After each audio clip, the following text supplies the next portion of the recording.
So there's this thing about humans that the rest of the galaxy hasn't quite figured out yet. We have this really annoying habit of poking things we probably shouldn't poke. Black holes? Let's get closer. Angry space whales? Let's try to ride them. Ancient death planets that have destroyed every ship that's ever approached them? Well, that's where Captain Jake Rourke comes in. Jake was what you'd call confidently incompetent. He had that special human quality where he genuinely believed everything would work out fine. Evidence to the contrary be damned. He commanded the research vessel, Probable Mistake, which should tell you everything you need to know about his decision-making process. The ship's name wasn't ironic when they commissioned it. It was a warning. His crew was a mixed bag of poor life choices. There was Vex, a Krathari engineer with 4 arms and enough anxiety for 12 people. She treated safety protocols like scripture and had personally written 300 additional regulations that nobody else followed. Then there was Loomis, a gelatinous blob scientist who communicated through color changes. Loomis spent most of their time fluctuating between worried blue and terrified violet, which was pretty much their default state when Jake was making decisions. And finally, Commander Thrace, a Centauri officer so by the book that she'd once filed a formal complaint about Jake's coffee-to-regulations ratio. They were approaching Corvallis 9, and everyone except Jake was having what Vex would clinically describe as a total, systemic panic response. "Captain," Thrace said, her voice tight enough to compress carbon into diamonds, "this planet has a 100% fatality rate for expeditions. 100%. That's not a suggestion to turn back. That's a mathematical certainty." Jake leaned back in his chair, boots up on the console, which made Vex's upper left arm twitch. "See, that's negative thinking right there. 100% sounds bad, sure, but consider this. We're built different." Loomis turned a color that didn't exist in their normal emotional spectrum, something between existential dread orange and why did I take this job purple. "Built different," Thrace repeated slowly. "Captain, the last ship that approached this planet was torn apart by spontaneous gravitational anomalies. The ship before that was hit by a targeted meteor storm. The one before that simply vanished, and we found their distress beacon embedded in a mountain that formed around it in approximately 4 minutes. "Right, but those guys weren't human," Jake said, as if this explained everything. It didn't explain anything. Vex was already running probability calculations, all 4 hands flying across different terminals. "Captain Rourke, I've analyzed 17,000 scenarios, and in 16,998 of them we die screaming. What about the other 2? We die quietly." Jake grinned. "Then let's be loud about it. Take us down." The descent was about as smooth as sandpaper on a sunburn. Corvallis 9 immediately took offense to their presence and started throwing what could only be described as a planetary tantrum. Rocks the size of shuttles launched themselves at the ship. The atmosphere became soup-thick with electromagnetic interference. Gravity decided to take a coffee break and left them yo-yoing between crushing weight and weightlessness. Vex was praying in 3 languages simultaneously. Loomis had turned transparent, which meant they'd transcended fear and entered pure terror. Thrace was gripping her armrest so hard the metal was creaking. Jake just kept grinning like an idiot and flying like someone who'd learned from video games and luck. They hit the surface with all the grace of a drunk meteor, carving a trench half a mile long before the ship finally stopped. Sparks rained from the ceiling. Alarms screamed. Something was definitely on fire in the lower decks. Jake unbuckled his harness. "See? Told you we'd make it." "We crashed," Thrace said flatly. "We landed with style. Totally different thing." The external sensors were going absolutely haywire, which was their first clue that something was deeply weird about Corvallis 9. Not just weird in the normal, hostile alien planet way, but weird in the physics is having a nervous breakdown way. Vex was studying the readings with all 4 eyes, which meant she was either fascinated or about to have a panic attack. With Vex, these states were often indistinguishable. "This is impossible. The planet's core isn't made of iron or nickel. It's made of something that keeps rewriting my sensors. Every scan gives me a different element, and half of them don't exist on the periodic table." "Maybe your sensors are broken," Jake suggested helpfully. "I've run diagnostics 47 times. The sensors are fine. Reality is what's broken." Loomis had turned a thoughtful green and was pulsing in a way that indicated they were about to say something that would make everyone uncomfortable. What if the planet isn't hostile? What if it's defensive? That's the same thing, Thrace said. No, defensive implies fear. What if Corvallis 9 is afraid of us? Before anyone could process that deeply unsettling thought, the ship lurched sideways, not from wind or an explosion, but because the ground beneath them had shifted. Deliberately, with purpose. Jake made an executive decision, which was usually where things went sideways. I'm going out there. Absolutely not, Thrace said. Negative, Vex added. Loomis turned stop sign red, which was their version of screaming no. Democracy is beautiful, but I'm the captain, so I'm going. Jake grabbed an environment suit and headed for the airlock. Behind him, he could hear Vex muttering calculations about his life expectancy and Thrace updating her will. The surface of Corvallis 9 was weird. Not hostile weird, just weird. The rocks looked normal until you focused on them. Then they seemed to shift slightly, like they were breathing. The air was breathable, which made no sense for a planet that should have been dead for millions of years. The sky was a color that Jake's brain kept trying to call blue, but wasn't quite committing to. And then the ground started rumbling. Not earthquake rumbling, more like someone clearing their throat. A big someone. A planetary-sized someone. Jake, because he was either brave or stupid depending on who you asked, did the most human thing possible. He started talking. Hey there, big guy. Or girl. Or non-binary cosmic entity. I don't want to assume. Look, I know you've been throwing rocks at us, and I get it.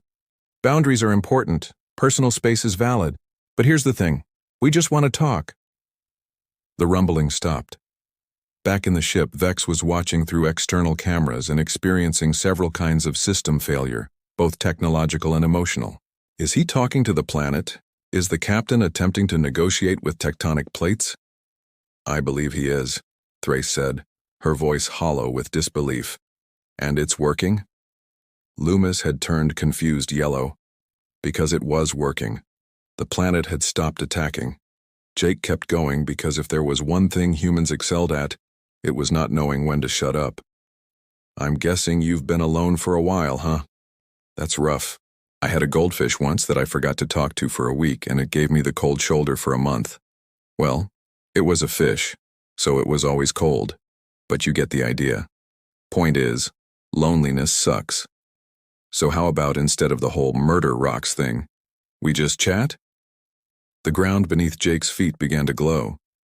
Faintly at first, then brighter, forming patterns that looked almost like writing. Ancient writing.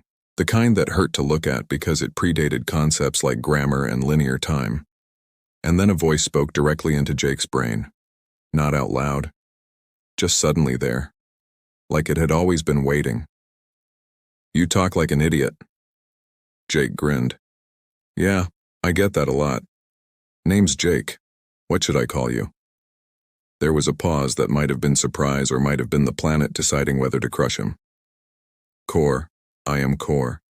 And you are the first thing in 3 million years that has spoken to me as if I were alive. Well, Core buddy, I've got good news and bad news. Good news is, you're not alone anymore.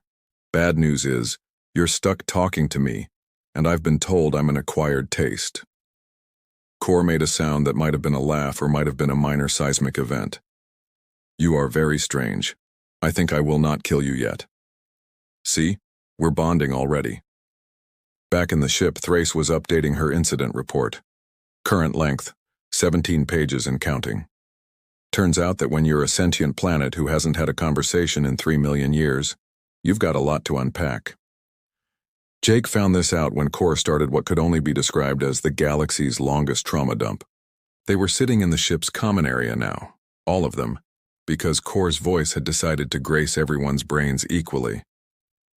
Vex had gone through 12 cups of her species' equivalent of coffee. Loomis was cycling through colors so fast they looked like a disco ball. Thrace had given up on her incident report and was just writing ongoing catastrophe in increasingly elaborate fonts. So let me get this straight, Jake said, leaning forward with his elbows on his knees. An ancient civilization, real advanced types, decided that instead of dying like normal people, they'd upload their entire collective consciousness into your core. Correct, core rumbled through their minds. And then what happened? They died anyway. Turns out biological bodies are important for things like maintaining civilization. Without bodies, they simply merged into me and faded. I woke up with all their memories, all their knowledge, and absolutely no one to share it with. For 3 million years.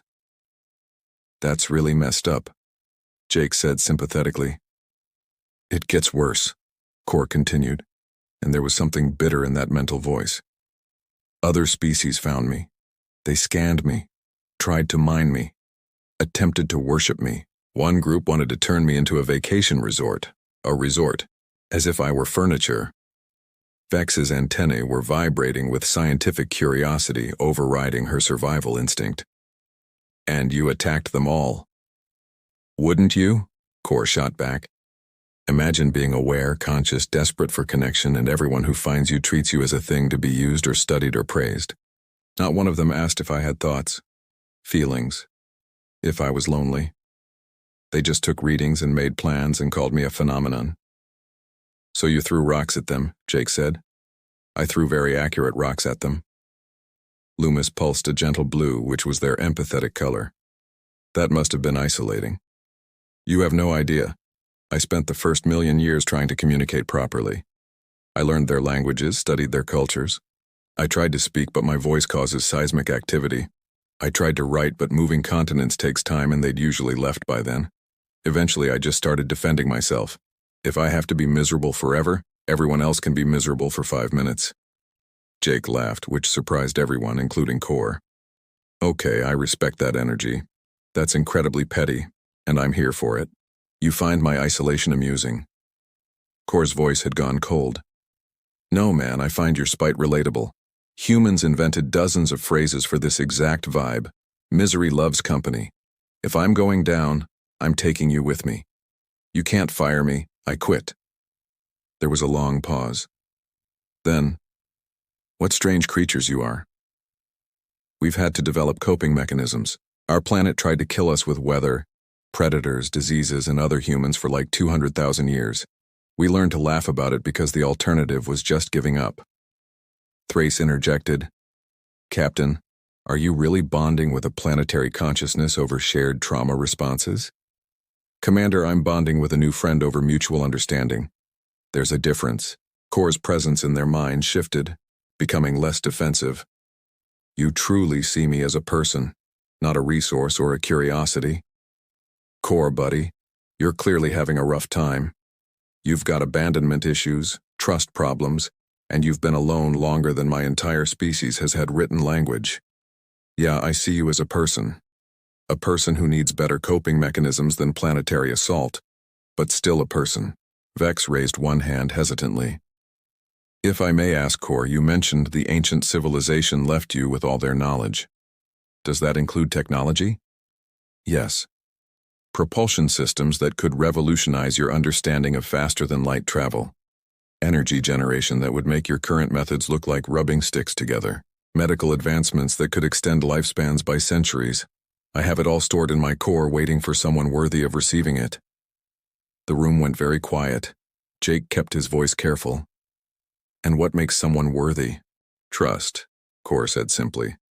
I will not give universe-changing technology to species that see me as a vending machine. I want to matter to someone. I want to be chosen, not just used. That's fair, Jake said. Completely fair. And I'm not going to lie to you and say we don't want that tech, because we do. Humans are curious like that. But here's the thing. We've got time. We can just hang out. Talk. You can tell us about being a planet, and we'll tell you about being tiny, squishy things that somehow ended up exploring the galaxy. Core was quiet for a long moment. You would do that? Simply spend time with me? Sure. What else are we going to do? Our ship's pretty banged up anyway. Vex needs time to fix the catastrophic damage from our landing. It wasn't landing, it was crashing, Thrace muttered. See? This is the kind of banter you've been missing out on, Core. Stick with us, you'll learn all about human dysfunction. And for the first time in 3 million years, Core felt something strange and unfamiliar. Something that might have been hope. News traveled fast in the galaxy, especially when it involved a previously hostile planet suddenly becoming chatty and potentially giving away ancient super technology. Within 2 standard days, Corvallis 9 had gone from a voided death world to the hottest real estate in the sector. Jake was in the middle of explaining the concept of memes to Core when the first ships arrived. 3 different factions, all showing up simultaneously like the universe's worst surprise party. "Captain," Vex called from the sensor station, all 4 arms gesturing frantically at her displays. "We have incoming. Multiple vessels. They're not bothering with hailing frequencies." Thrace pulled up the tactical display, her expression darkening. "The Collective, the Salvage Guild, and oh wonderful, the Reverend. It's like someone invited every galactic problem child to the same party." "Who are these people?" Jake asked. Loomis turned information blue and began pulsing details. "The Collective is a hive mind species. They absorb other consciousnesses into their network. The Salvage Guild are pirates who strip mine anything valuable. The Reverend are religious extremists who worship ancient entities. So brain thieves, rock thieves, and fanatics. Fantastic." Core's presence flared in their minds, crackling with interest. "This should be entertaining." "You sound way too excited about this," Jake said. "I haven't had this much stimulation in millennia. I'm curious to see how they'll disappoint me." The Collective arrived first, their ship's biological things that looked like they'd been grown rather than built. Their spokesperson, a mass of interconnected beings that spoke with 1,000 voices, broadcast on all frequencies. "Corvallis 9, we have come to offer you unity. Join the Collective. Share your consciousness with ours. Never be alone again." Core's response was immediate and devastating. A localized gravity well opened beneath their lead ship, pulling it down hard enough to crack its hull. "I did not endure 3 million years of isolation to become a voice in your chorus. I am a solo act." Jake snorted. "Did you just make a music joke?" "I've had time to prepare material." The Salvage Guild came in hot and aggressive, dozens of mining ships spreading out in attack formation. Their leader, a grizzled Vorlaxian named Kron, didn't bother with pleasantries. "We're here for the tech in your core. You can hand it over, or we'll dig it out. Your choice." Core's response was equally blunt. Volcanic vents opened across the landing zone, spewing sulfurous gas and molten rock. "I am not a treasure chest with a lock you can pick. I am the lock, the chest, and the dragon guarding it. Try your mining equipment on magma and see how that works out." The Salvage Guild ships scattered as geysers of lava erupted around them. Finally, the Reverend approached with ceremony and pageantry. They descended playing hymns, broadcasting prayers, and generally making a spectacle. Their high priestess, draped in enough ceremonial robes to clothe a small village, prostrated herself toward the planet. "Great Corvallis, Ancient One, we have searched for you across the ages. We will build temples in your honor. We will sing your praises. We will worship you for eternity." There was a long pause. "Are they serious?" Core asked. "Unfortunately, yes," Thrace replied. "I don't want to be worshipped. I want to be talked to like a person." "Why is this so difficult?" Jake stood up, decision made. "All right, this is getting out of hand. Core, can you give me planet-wide broadcast?" "Done." Jake's voice boomed across every frequency, reaching all 3 factions. "Hey everybody, Jake Rourke here, captain of the Probable Mistake. I'm going to say this once because I'm trying to save your lives and I'm a nice guy like that. Corvallis 9 isn't just some ancient relic or resource. Core is a person. A very powerful, very lonely, very irritated person. And you're all treating them like an object." Kron's voice cut in. "Humans have no claim here. This is salvage rights. The Collective offers true unity," the hive mind insisted. "We offer eternal devotion," the High Priestess proclaimed. "And Core wants none of it," Jake shouted. "Nobody asked what they want. You're all so busy deciding what Core is to you that you forgot to ask who Core is. The three factions began arguing with each other. Then someone fired a weapon and suddenly everyone was shooting at everyone. Ships dodged and weaved. Energy beams crossed the sky. Missiles created temporary constellations. Core was having the time of their existence. Tectonic plates shifted beneath battling ships, throwing off their targeting. Localized storms erupted around the collective vessels. The ground beneath the Reverend's temple-building equipment became quicksand. Core was multitasking chaos across 3 continents. "You're enjoying this way too much," Jake said. "After 3 million years of boredom, can you blame me?" "But Jake, they're going to destroy themselves and potentially damage my surface. What do we do?" Vex looked up from her engineering station, all 4 eyes wide. "Captain, I'm detecting massive energy readings from Core's core. Whatever that ancient technology is, it's activating." "I'm not activating it," Core said, confused. Thrace's tactical display lit up red. "The collective is trying to force a connection to the core. They're attempting to hack a planetary consciousness." Jake's expression went hard. "Core, buddy, I think we need to seriously consider your options here. These people aren't going to stop. They're going to keep coming, keep trying to take what's yours, and you're going to spend another eternity defending yourself." "What else can I do?" Core asked, and for the first time, that vast planetary voice sounded small. "You could leave." The fighting stopped for just a moment as everyone processed what Jake had just suggested. "That's impossible," Vex whispered. "Planets don't move," Thrace added. "Who says Core has to stay a planet?" And that's when Jake Rourke had the stupidest, most brilliant idea of his very stupid, occasionally brilliant career.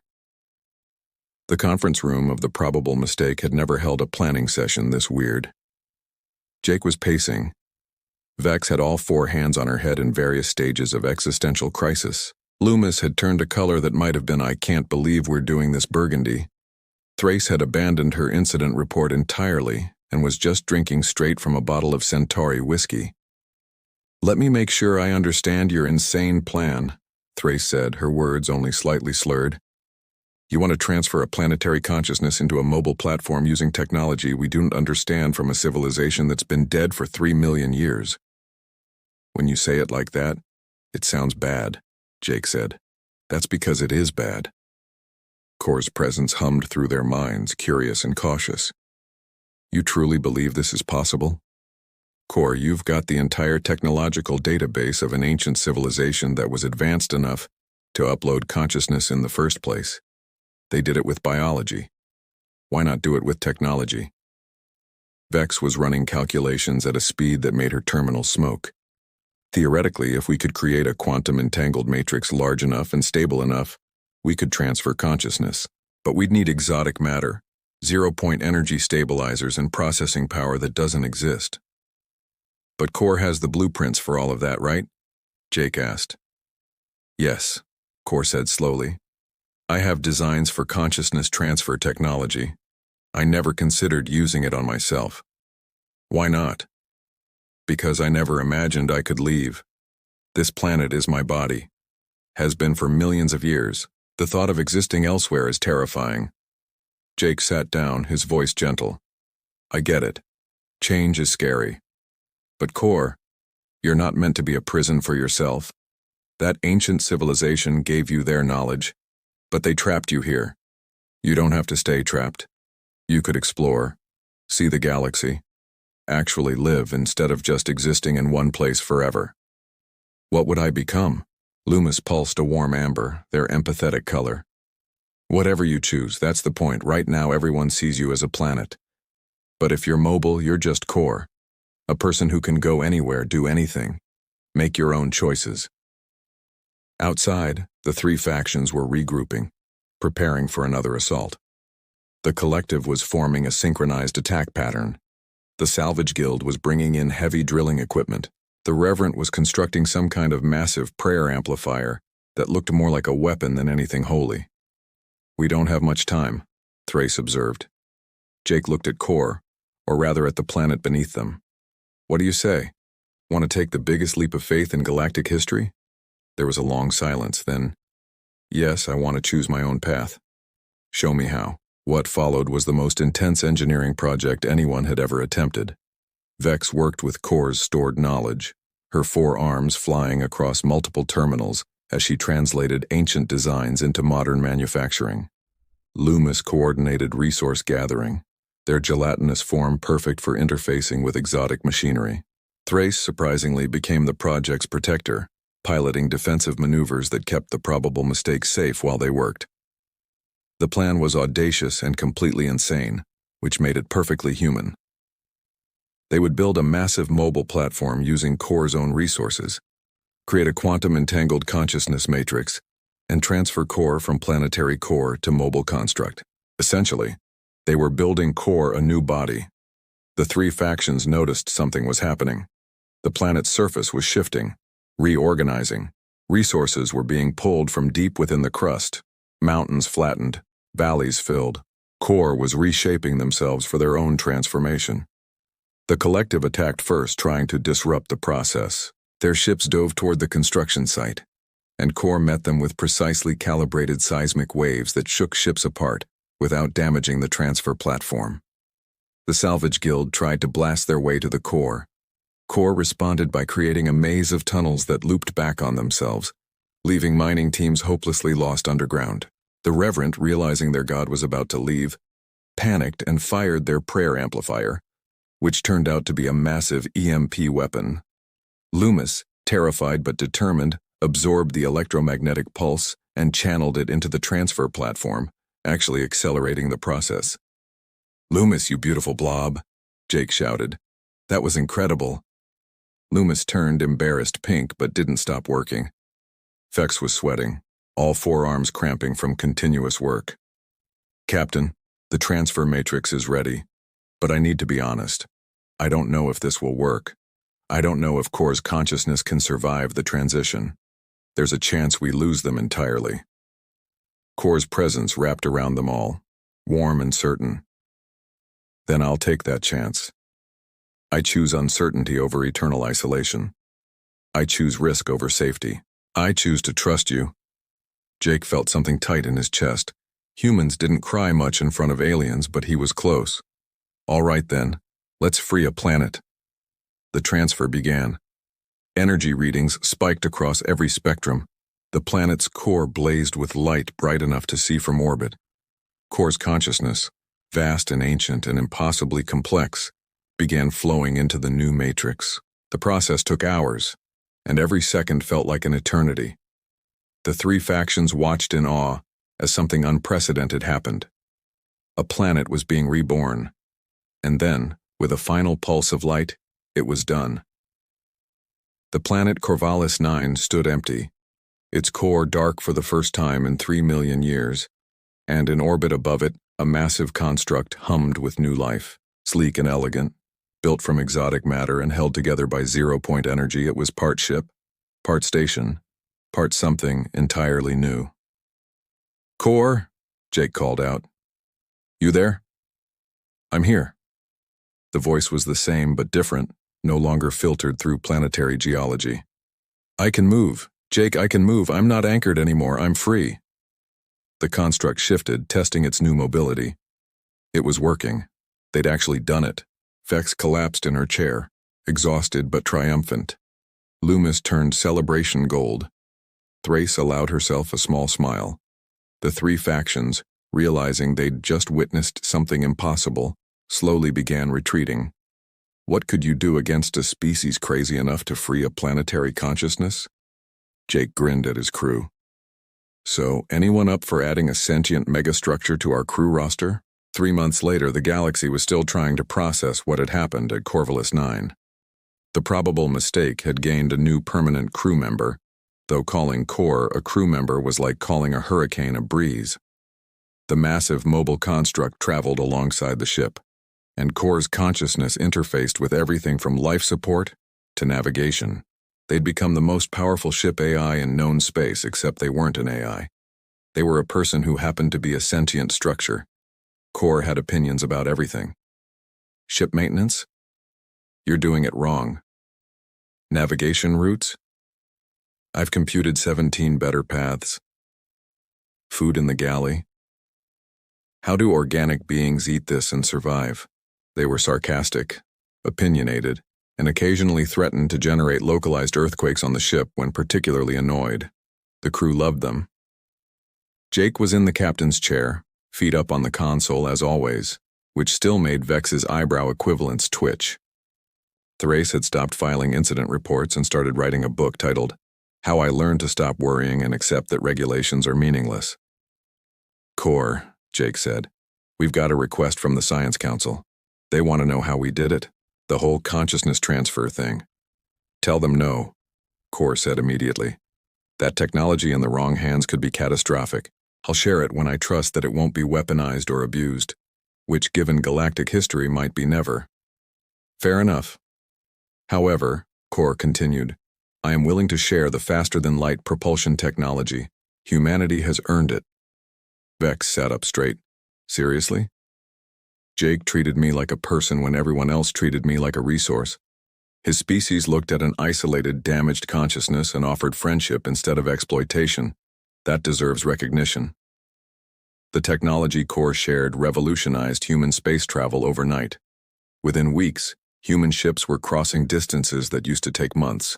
Humanity went from minor players in galactic politics to major contenders, all because one captain with more heart than sense decided to talk to a lonely planet. Other species started asking questions. How did humans befriend something that rejected everyone else? What was their secret? The answer, Jake explained in a now famous galactic broadcast, was simple. We spent our entire evolution talking to things that couldn't talk back. We talked to our pets, our plants, our rubber ducks when we were debugging code at 3 a.m. We talked to the stars before we could reach them. We talked to the void and hoped something would answer. So when we met a consciousness that was desperate for conversation, we didn't see a phenomenon or a resource. We saw someone who needed a friend. Plus, Core added, their voice carrying across the broadcast, humans are delightfully insane. They crashed into my atmosphere, nearly died, and the first thing their captain did was try to negotiate with tectonic plates. That kind of audacity is rare. The broadcast ended with Loomis accidentally photobombing the camera by turning rainbow colors, Vex trying to fix something that wasn't broken, and Thrace updating her book.